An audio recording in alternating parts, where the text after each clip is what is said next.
Hello everyone. My greetings to each one of you. This is the 7th session on determination of income and employment. In the previous sessions, you have understood the components of aggregate demand, the concept of aggregate supply, and few other concepts like ex ante, ex post, voluntary and involuntary unemployment, and so on. All these concepts are relevant to understand the equilibrium process of income and employment determination. I am Poonam Vohra from Egypt Economics Learning Center. In this session, you will understand how is the equilibrium level of income and employment gets determined with the help of aggregate demand, aggregate supply approach. So let us begin. To understand equilibrium level of income, let us be clear with the term equilibrium. It means the level which has no tendency to change. According to Keynes, equilibrium level of income is determined by the interaction of the forces of aggregate demand and aggregate supply. To understand the entire process, certain assumptions are made. First, it is assumed that there is neither any government sector nor any foreign sector. It is further assumed that the overall price level remains fixed. And this analysis is meant for short run only. So the modern theory of income and employment states that income and employment are in equilibrium in an economy at that level where aggregate demand equals aggregate supply, where aggregate demand comprises of consumption expenditure and inventory expenses, where consumption varies directly with income and investment is assumed to be independent of the level of income. So aggregate demand is equal to C plus I.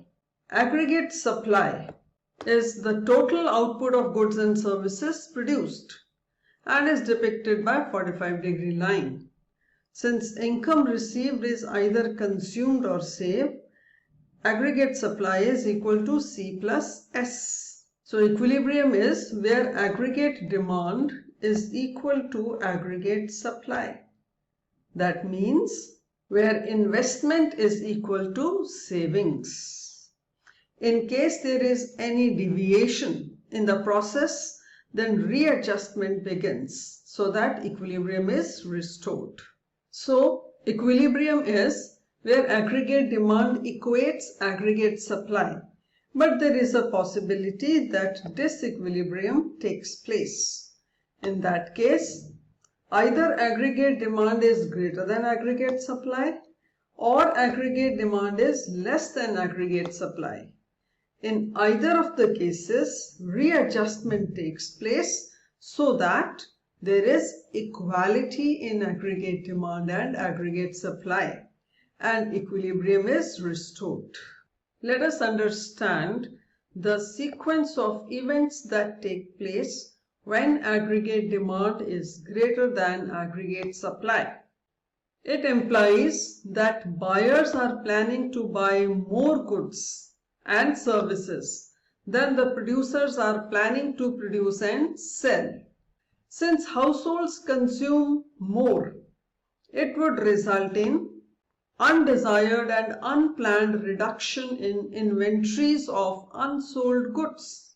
So the inventory level starts falling and comes below the desired level. In order to bring back the inventories at desired level, producers will expand production and hire more workers. This raises the employment, output, and in turn income level.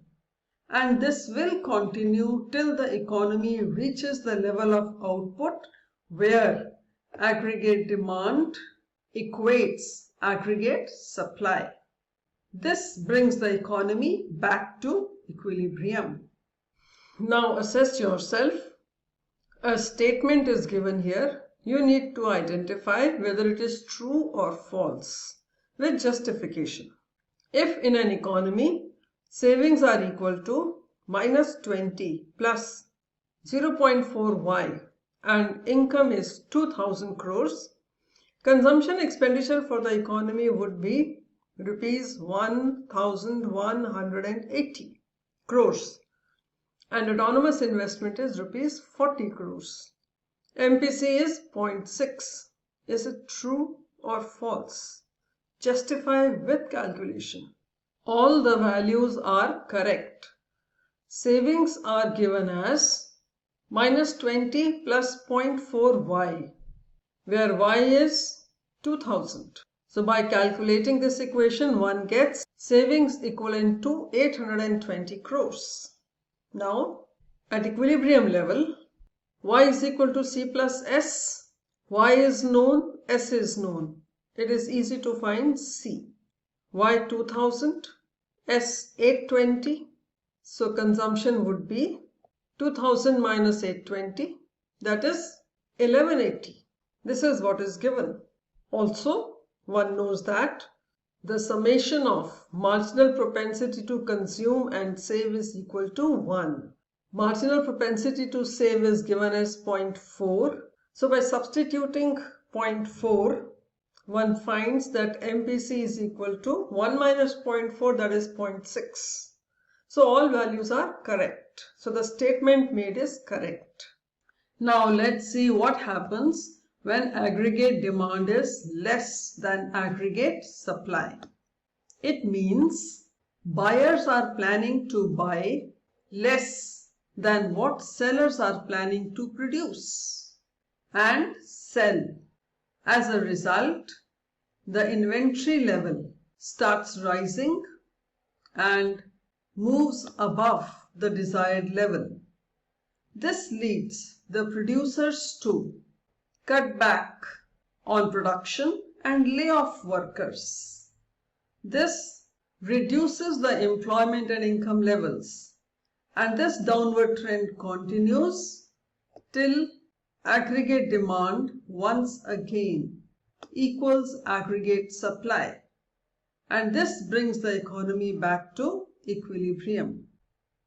I hope you have understood the process of equilibrium level of income and employment through aggregate demand, aggregate supply approach. With this, the session comes to an end. The next session would be on the tabular presentation of equilibrium process using aggregate demand, aggregate supply approach. Till then, keep reading and keep learning.